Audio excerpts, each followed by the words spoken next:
2,600 na kapulisan hali sa Police Regional Office 5 ang pigkalat sa manibaibang runa kan rehiyon para magtaong seguridad sa 8 aldaw na pag-arangkada kan filing kan Certificate of Candidacy na nagpuon ng ngunya na aldaw asin madurar sundo sa Oktubre 8. Sigun kay PRO 5 Director Police Brigadier General Andre Dizon, makakatabang kan mga kapulisan sa anom na probinsya kan Kabikulan, ang dugang na porsang pigpadara nindangan ni masyarto na magiging matrangkilo asin ligtas ang nasabing peryodo. Urug pa tapig ko konsiderar ninda ining crucial phase sa electoral process.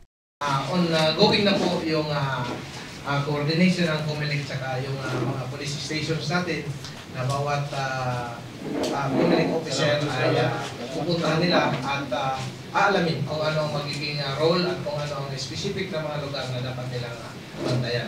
Kaiba sa mga pig-deploy ang manlain-lain na specialized units sa Arog kan SWAT, Quick Response Team, Explosive Ordnance Disposal Units as in K9 teams. May mga kapulisan man na pigkaag sa maniba-ibang venue o COMELEC offices as in Police Assistance Desk. Pero sa inda, ang mamanihar man kan trapiko as in makondusir nin mobile patrols.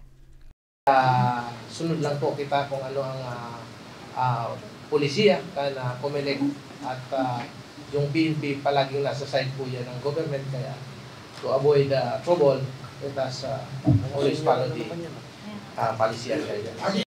Nangapodon man si Dizon sa publiko na makikooperar sa indang security personnel asin tulos na i-report sa otoridad ananuman nakaduda-dudang aktibidad na posibleng makaraot sa maray na dalagan kan COC filing. Mientras tanto, padagos pang pigaadalang kan PNP Bicol ang mga lugar sa rehiyon na posibleng makasabay sa listahan kan mga areas of concern ngunya na may 2025 national and local elections. Para sa mga baratang tatak Bicol, Regine Bue.